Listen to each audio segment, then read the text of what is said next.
ओ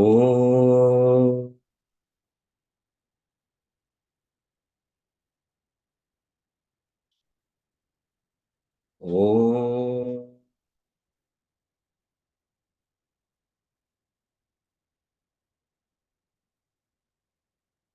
ओ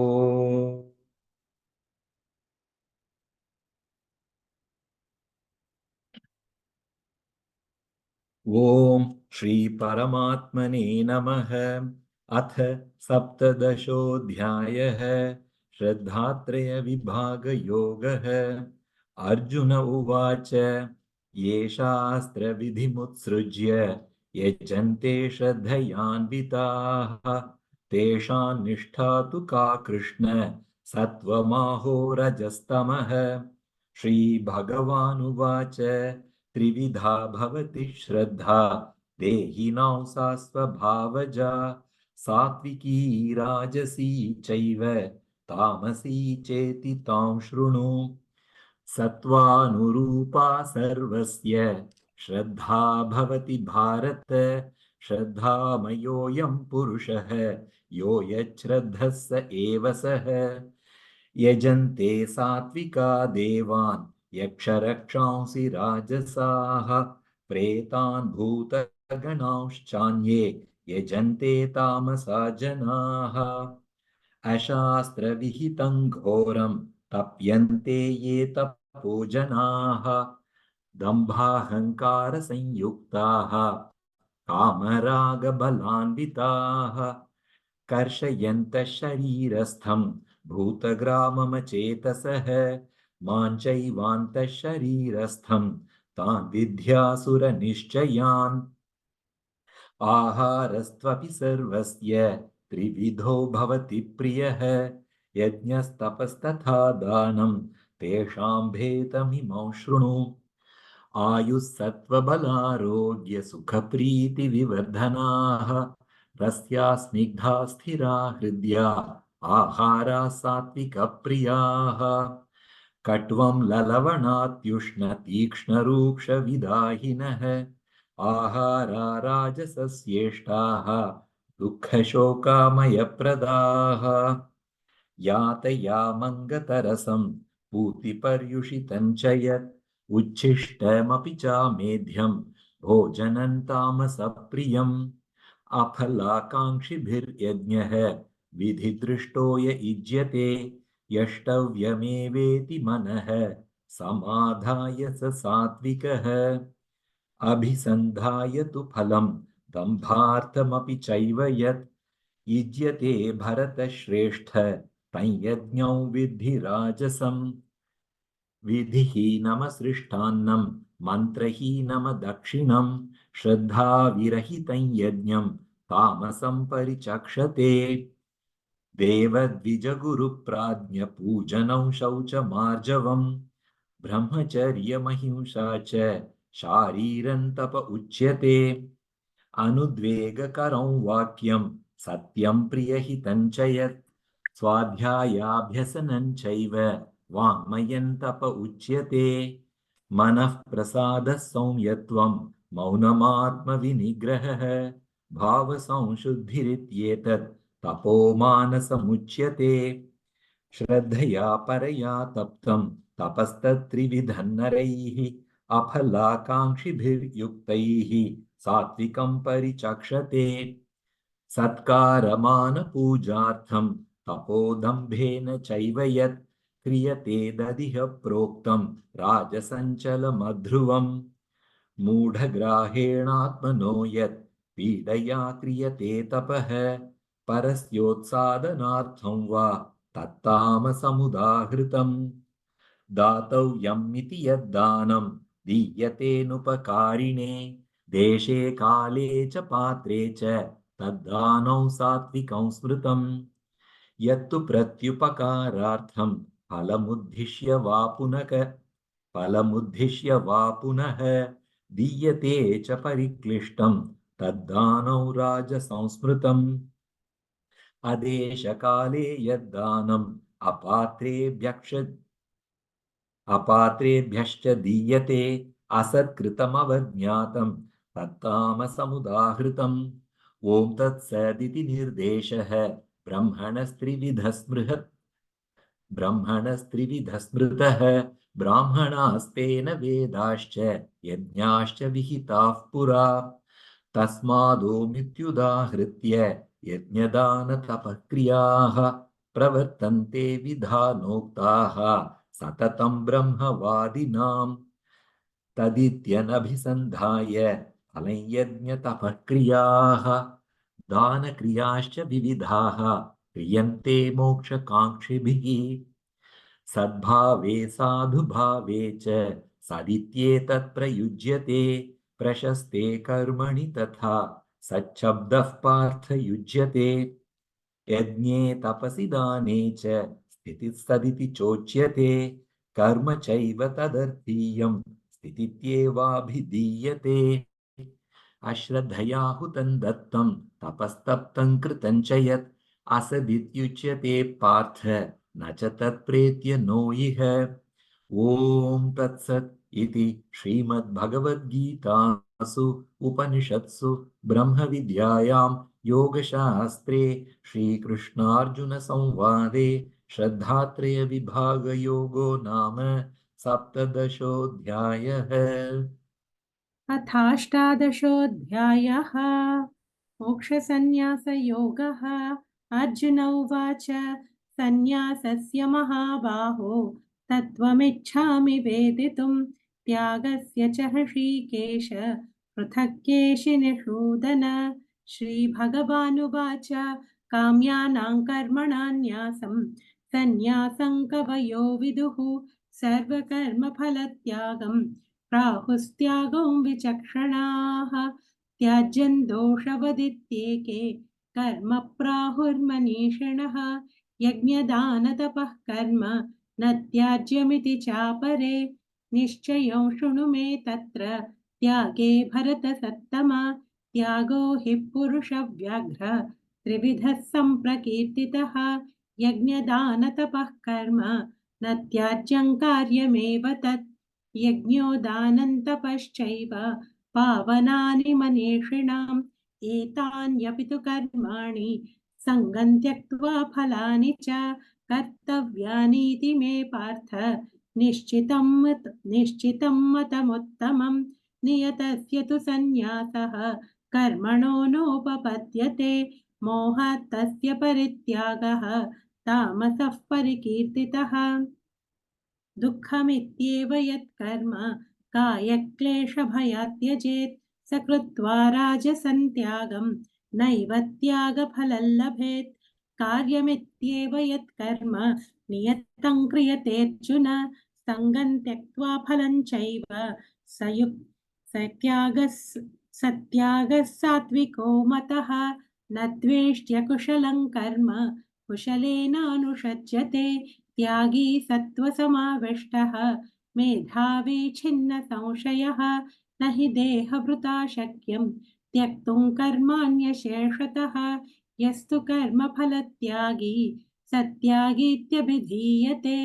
अनिष्टमिष्टं मिश्रं च त्रिविधं कर्मणः फलं भवत्यत्यागिनां प्रेत्य न तु सन्न्यासिनां क्वचित् पञ्चैतानि महाबाहो कारणानि निबोध मे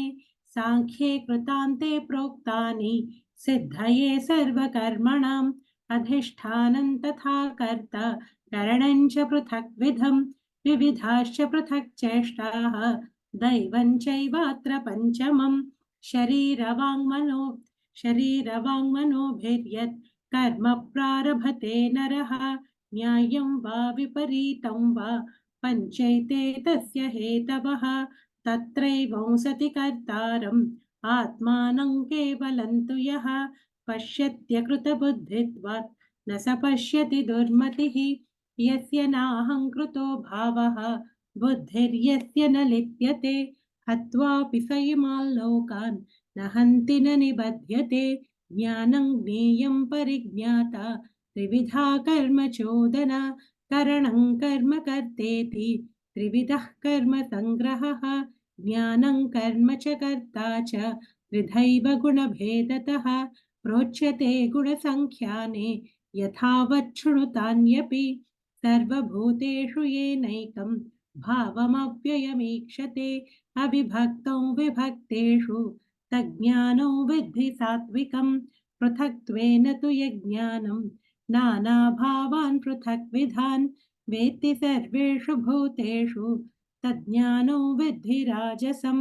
यत् कृत्स्नवदेकस्मिन् कार्ये सक्तमहैतुकम् अतत्त्वार्थवदल्पञ्च तत्तामसमुदाहृतं नियतौ सङ्गरहितम् अरागद्वेषतः कृतम् अफलप्रेप्सुना कर्म यत्तत् सात्विकमुच्यते यत्तु कामेप्सुना कर्म साहङ्कारेण वा पुनः क्रियते बहुलायासं तद्राजसमुदाहृतम् अनुबन्धं क्षयं हिंसाम् अनवेक्ष्य च पौरुषम् मोहादारभ्यते कर्म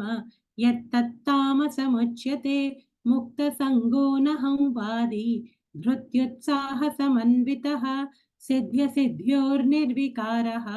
कर्ता सात्विक उच्यते रागी कर्मफलप्रेप्सुः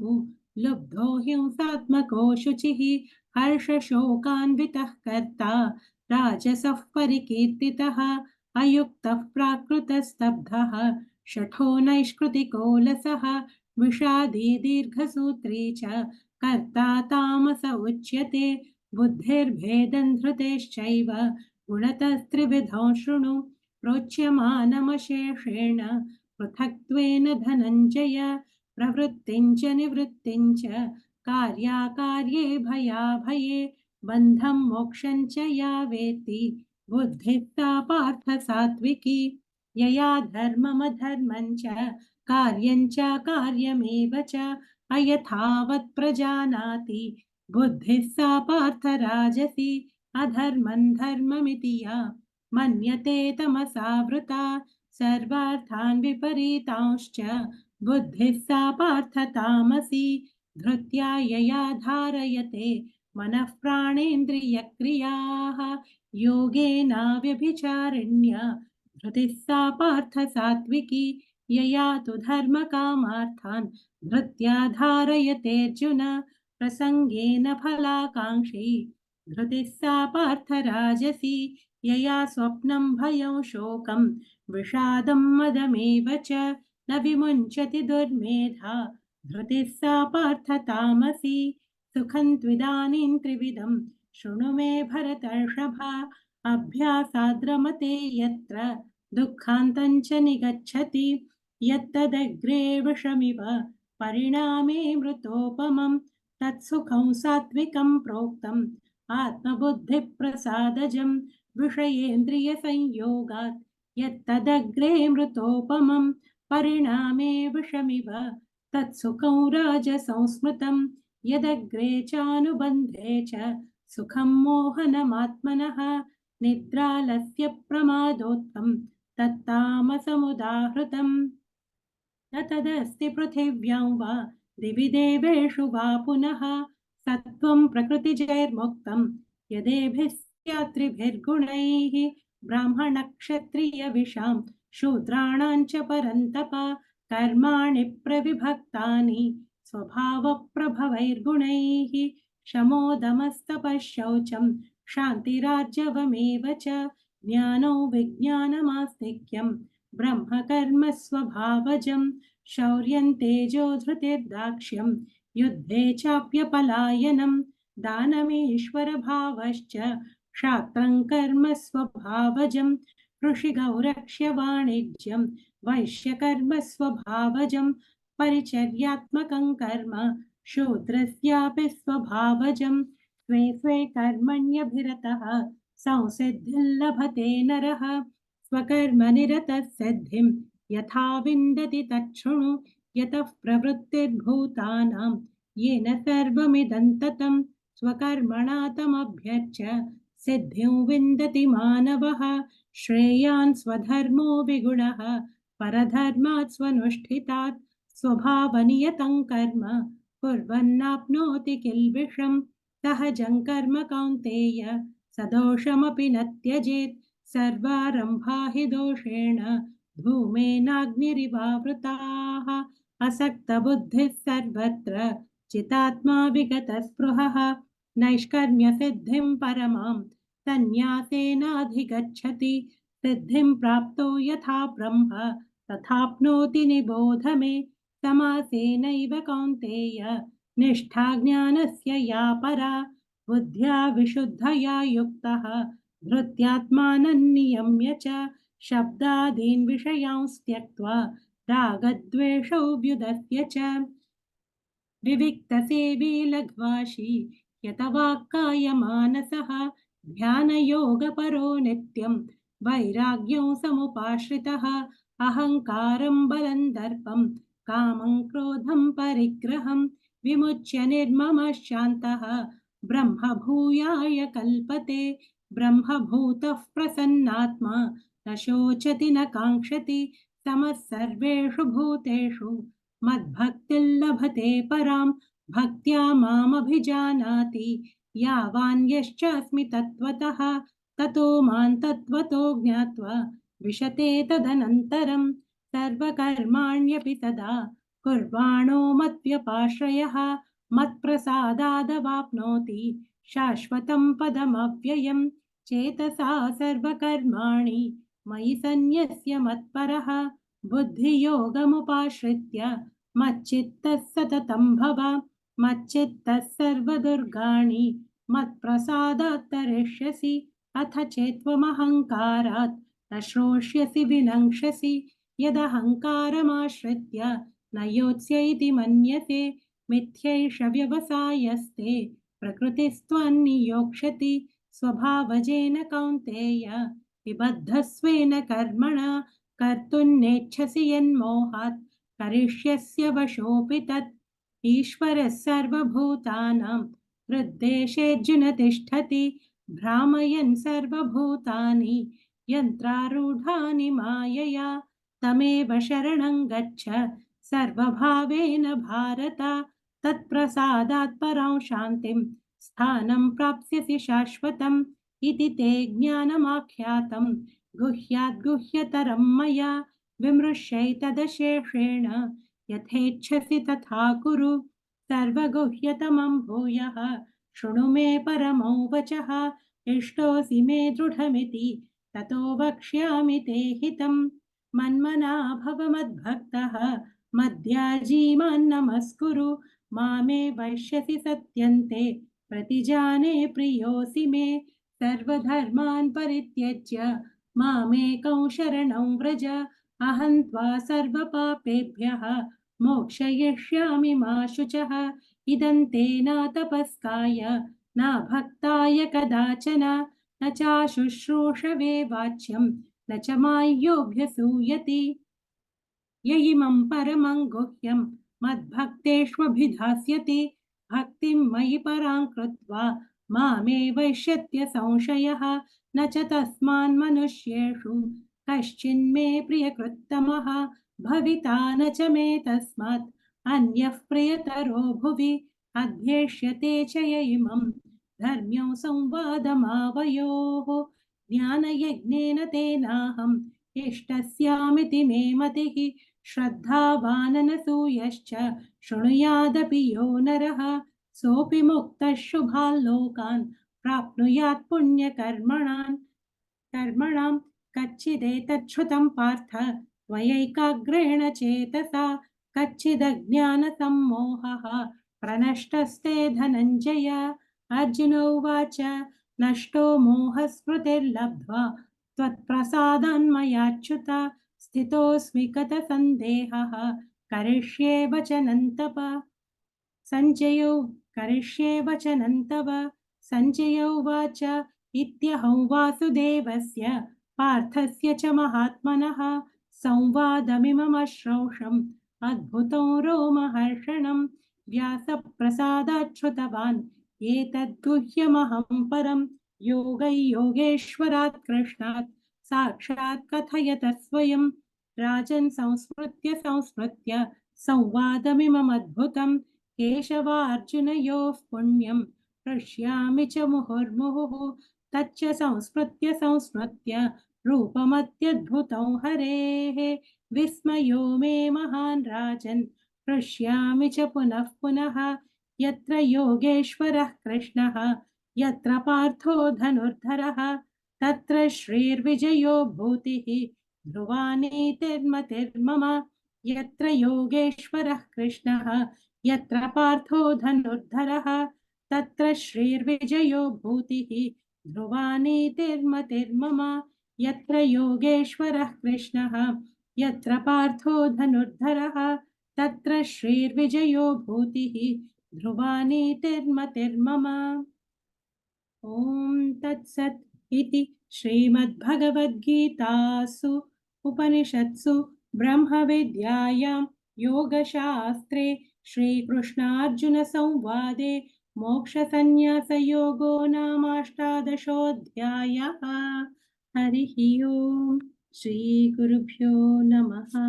हरिः ओम् अथ गीतामाहात्म्यं गीताशास्त्रमिदं पुण्यं यः पठेत् प्रयतः पुमान् विष्णोः पदमवाप्नोति भयशोकादिवर्जितः गीताध्ययनशीलस्य प्राणायामपरस्य च नैव सन्ति हि पापानि पूर्वजन्मकृतानि च मलनिर्मोचनं पुंसां जलस्नानं दिने दिने सकृद्गीताम्भसि स्नानं संसारमलनाशनं गीतासु गीता कर्तव्या किमन्यैः शास्त्रविस्तरैः या स्वयं पद्मनाभस्य मुखपद्माद्विनिसृता भारतामृतसर्वस्वं विष्णोर्भक्ताद्विनिसृतं गीता गङ्गोदकं पीत्वा पुनर्जन्म न विद्यते सर्वोपनिषदो गावः दुग्धा गोपालनन्दनः पार्थो वत्सः सुधीर्भोक्ता दुग्धं गीतामृतं महत् एकं शास्त्रं देवकी पुत्रगीतम् एको देवो देवकी पुत्र एव एको मन्त्रस्तस्य नामानि यानि कर्माप्येकं तस्य देवस्य सेवा ॐ तत्सत् हरिः ओम् श्रीकृष्णार्पणमस्तु ॐ